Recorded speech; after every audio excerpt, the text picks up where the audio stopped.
జిల్లా పరిషత్ ఉన్నత పాఠశాల బాలికల ఉన్నత పాఠశాల కళ్యాణదుర్గంలో ప్రధానోపాధ్యాయులుగా పనిచేస్తున్నా. నా పేరు వనజ.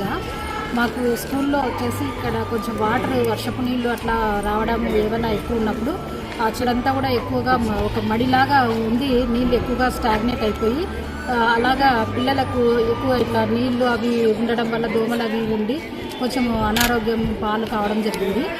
నేను సురేంద్రబాబు సార్ దగ్గరికి తీసుకెళ్లడం జరిగింది. వెళ్ళిన వెంటనే సార్ మాకు వెంటనే కమిషనర్ గారితో మాట్లాడి దీనికి వెంటనే ఈ పరిష్కారం చూపిస్తామని చెప్పడం జరిగింది. ఆ విధంగా సార్ చెప్పిన వెంటనే మార్నింగే వచ్చి చూసి వెళ్ళారు. నేను అనేది చూసి వెళ్ళి ఇక్కడ కాలువ అనేది కన్స్ట్రక్ట్ చేయడం జరిగింది. మా స్కూల్లో చాలా ఏళ్ళుగా డ్రైనేజ్ వాటర్ రావడం వల్ల మాకు చాలా ఇబ్బందులు వచ్చాయి. అండ్ డ్రైనేజ్ వాటర్ రావడం వల్ల మస్కిటోస్ ఎక్కువ అవడం వల్ల డెంగ్యూ లాంటి ఫీవర్స్ అండ్ విద్యార్థులు టీచర్స్ చాలా ఇబ్బంది పడ్డాము.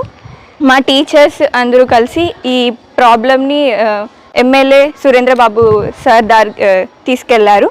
వెంటనే స్పందించి మాకు పరిష్కారం చేశారు. ఇంకా ఈ డ్రైనేజ్ వాటర్ వల్ల స్కూల్లో రాకపోకలకు ఇబ్బంది ఇలా చాలా బాధలు పడినాం.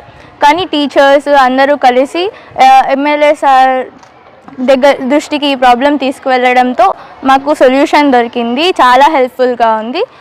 ధన్యవాదాలు తెలియజేసుకుంటున్నాను. Thank you. నమస్కారం అండి. నా పేరు మహాలక్ష్మి. నేను కోట వీధి 18వ వార్డు కౌన్సిలర్ని.